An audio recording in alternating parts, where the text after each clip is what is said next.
Oi, pessoal! Vamos começar a falar agora sobre os dispositivos de entrada e saída e como a arquitetura de computadores ela é implementada para possibilitar a utilização desses tipos de dispositivos. Primeiro, em que parte ela está? A entrada e saída é parte da arquitetura que vai permitir a comunicação do mundo externo com os processadores, utilizando a memória como meio de caminho para a comunicação. Então, eles podem ser dispositivos de entrada, como um mouse, controles, teclado, etc. Dispositivos de saída e dispositivos de entrada e saída ao mesmo tempo. Aqui tem uma tabela que mostra alguns tipos desses dispositivos e algumas informações interessantes, que é o tipo de uso dele e a banda que ele utiliza para comunicação, o quanto ele usa, ou seja, o quão rápidos eles são ou quão lentos. Esses dispositivos, ele trabalham com sinais elétricos que podem ser digitais ou analógicos, certo? Então, eu preciso de uma interface com a CPU que me permita transformar, especialmente sinais analógicos, para o sinal digital, que é conhecido pela CPU e tratado e utilizado, e o inverso, pegar esse sinal digital que foi gerado e transformar no que é conhecido pelo dispositivo. Eles podem ser caracterizados pelo seu comportamento, que é ser de entrada, de saída, de armazenamento, pelo parceiro, que significa se ele é utilizado a forma de comunicação dele através de um computador, se é através de uma pessoa ou através de uma máquina, tá? Por exemplo, o teclado eu utilizo uma pessoa que utiliza o teclado para passar essas informações. O modem eu estou passando para um modem ou outro local, outra dispositivo de hardware que vai se comunicar, tá? E a taxa de dados dele, o quão rápido eles são ou não, e que tipo de dados eles trafegam, tá? As funções específicas desses dispositivos é basicamente enviar sinais para os dispositivos, atender as interrupções, ou seja, quando esses dispositivos solicitam o acesso, a atenção do processador, gerenciar os comandos aceitos e as funcionalidades, tratar os possíveis erros que vão ocorrer, certo? E prover essa interface entre o dispositivo e o sistema. As entradas e saídas elas podem ser categorizadas também pelo tipo de dado, tipo de bloco que ele é utilizado, ou seja, se ele é baseado em blocos fixos, com endereços fixos, certo? Ou baseados em caractere. O baseado em caractere não é endereçável e não possui operações de busca, já que eu tenho um elemento muito pequeno para isso. Enquanto os baseados em blocos eles são endereçáveis, eles permitem leitura, permitem escrita e busca dentro deles. Um grande exemplo são os discos, o HD. Eles também têm um tipo diferente para acesso e sincronismo. O acesso ele pode ser realizado de forma sequencial, como é feito no modem ou numa leitura de uma memória interna, ou randômico, que essa ordem é independente, não é uma sequência, como ocorre na leitura dos dispositivos óticos, como o CD-ROM. Podem ser síncronos, ou seja, ele tem um tempo de resposta previsível para a execução, e podem ser assíncronos, tempo de resposta completamente imprevisível, como o teclado. Não se tem como identificar quando uma tecla vai ser pressionada ou não. Outra forma de distinção entre os dispositivos é a forma de compartilhamento, se ele é compartilhável por outros processos ao mesmo tempo, ou se ele é dedicado. Ele pode só utilizar um processo por vez, que é o exemplo da impressora. Eu só consigo mandar um arquivo por vez, ela só consegue utilizar receber e executar um processo por vez. Diferente do teclado, que eu consigo fazer o chaveamento entre processos tranquilamente. São dispositivos que permitem a leitura, permitem só escrita ou leitura e escrita também. Isso vai variar muito com esses meios. Características importantes de entrada e saída são especialmente a confiabilidade, certo? As outras características vão diferenciar bastante com o tipo do dispositivo. Então, uma das questões mais abrangentes é a confiabilidade, é o quanto eu consigo garantir que o sinal repassado pelo processador vai chegar ao dispositivo da forma correta e o oposto também, o quanto do dispositivo a informação eu recebo para ser tratado, tá? Especialmente em sistemas embarcados, esse tipo de confiabilidade é extremamente importante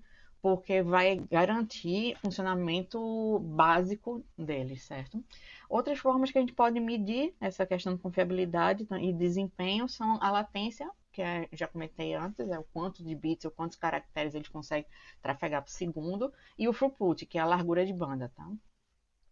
A confiabilidade tem algumas métricas que podem ser trabalhadas.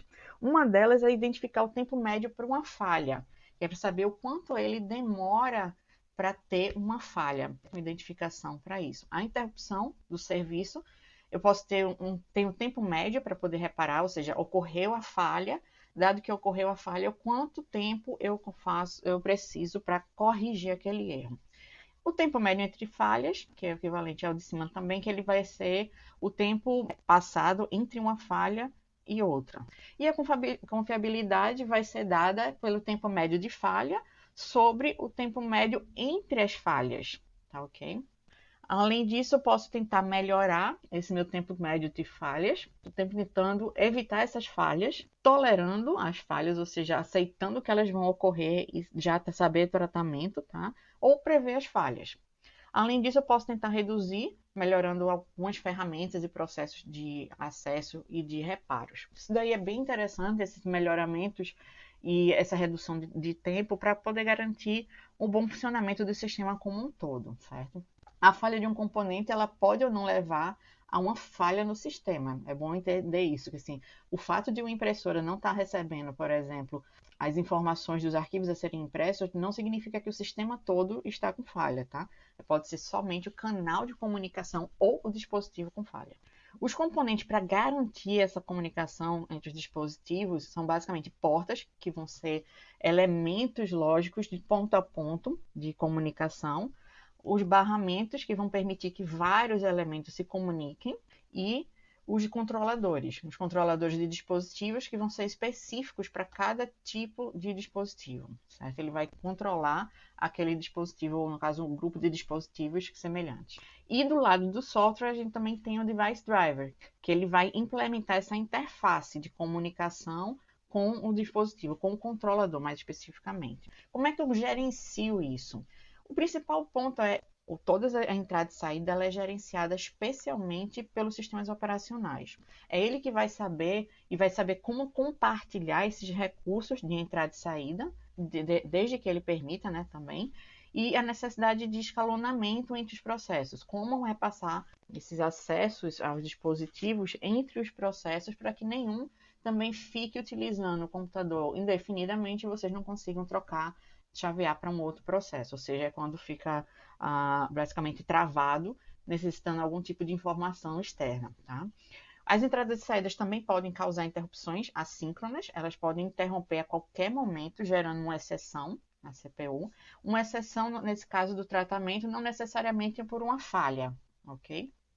E a programação do I/O ela é bem trabalhosa, porque você tem que prever várias abstrações de como os dados são repassados, de como os dados são entendidos. Então, eu preciso ter um conhecimento do dispositivo também, não só da arquitetura do meu computador. Tá? E como é que eu posso gerenciar isso? Eu gerencio utilizando controladores. Esses controladores eles vão ser formados por registradores e material de controle. O controle utiliza os principais, pelo menos 3 tipos de registradores para poder fazer essa comunicação. Um deles é registradores de comando, que vai armazenar os registros do que deve ser realizado. Os registradores de estados, que armazenam a informação de que ocorrência de erro teve no dispositivo, que estado ele está, se ele está esperando uma informação, se ele está repassando alguma informação. Então, como é que ele está sendo executado no momento. E os registradores de dados, que vão armazenar as informações a serem lidas ou escritas dos dispositivos, certo? Com isso, a gente finaliza essa primeira parte e depois começaremos a analisar os tipos de dispositivos, certo? E o que é que pode ser realizado dentro de cada um deles.